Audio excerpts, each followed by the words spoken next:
Fala pessoal, tudo bem? Meu nome é Vitor Hugo, eu sou cirurgião vascular e hoje eu queria falar um pouco sobre a trombose venosa, o que é a trombose, quais suas causas e como é o seu tratamento.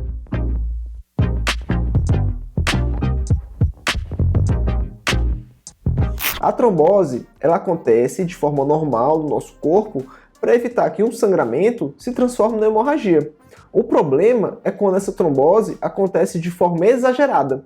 E existem algumas causas e alguns fatores de risco que aumentam a chance dessa trombose acontecer de forma exagerada.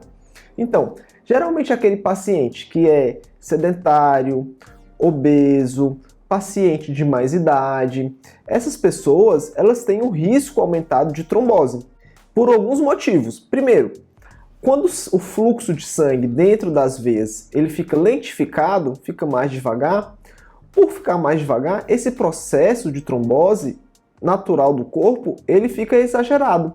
Então pode acontecer de ocorrer uma trombose exagerada e ocasionar o entupimento daquela veia, né? E quando isso acontece, né, uma trombose de forma exagerada, né, que ela leva ao entupimento das veias, a gente chama isso de trombose venosa. E quando a trombose venosa ela acontece nas veias profundas da perna, a gente chama de trombose venosa profunda, tá?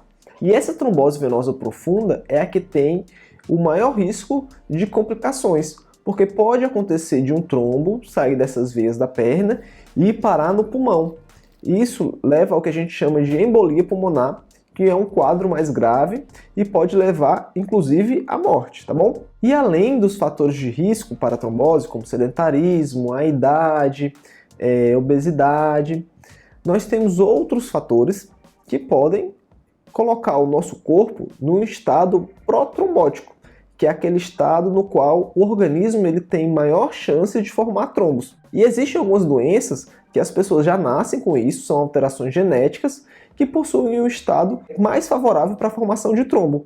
São as trombofilias, e são doenças como deficiência da proteína C, deficiência da proteína S, mutações genéticas, tá? E essas mutações e deficiências de proteínas, elas podem ser pesquisadas naquelas pessoas que tiveram algum quadro de trombose, tá bom? Um dos motivos também para trombose, que está muito relacionado com viagens de avião, né? Sempre quem viaja de avião pergunta se pode ter uma trombose, o que deve fazer para se evitar essa trombose, é porque quando a gente vai viajar de avião, geralmente são aquelas cadeiras pequenas, você fica muito tempo com a perna para baixo, e isso piora um pouco a circulação. A circulação sanguínea ela fica um pouco mais lentificada.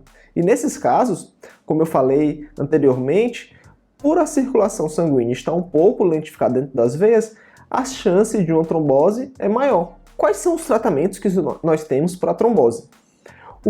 A base principal do tratamento é fazer com que o nosso organismo ele dissolva aqueles trombos que aconteceram.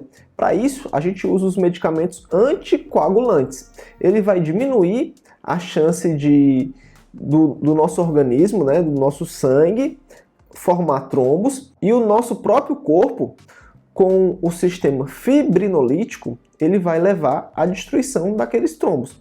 Então, é como se fosse uma balança.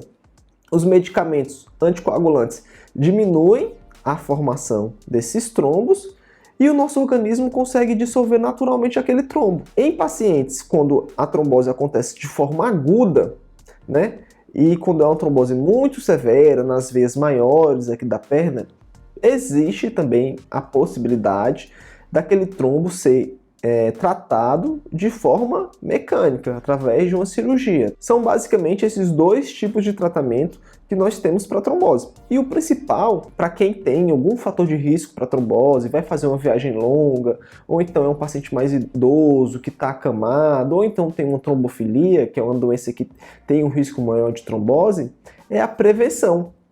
E essa prevenção ela pode ser feita através de uso de meias elásticas, de caminhadas regularmente, de não ficar muito tempo sentado no caso de uma viagem longa, tá? Ou até de medicamentos anticoagulantes que podem ser feitos em situações como viajar de avião, por exemplo, ou então no internamento hospitalar, onde a pessoa tende a ficar mais acamada e aquele fluxo sanguíneo às vezes fica mais lento, tá bom? Então, era isso que eu queria falar com vocês hoje. Um grande abraço!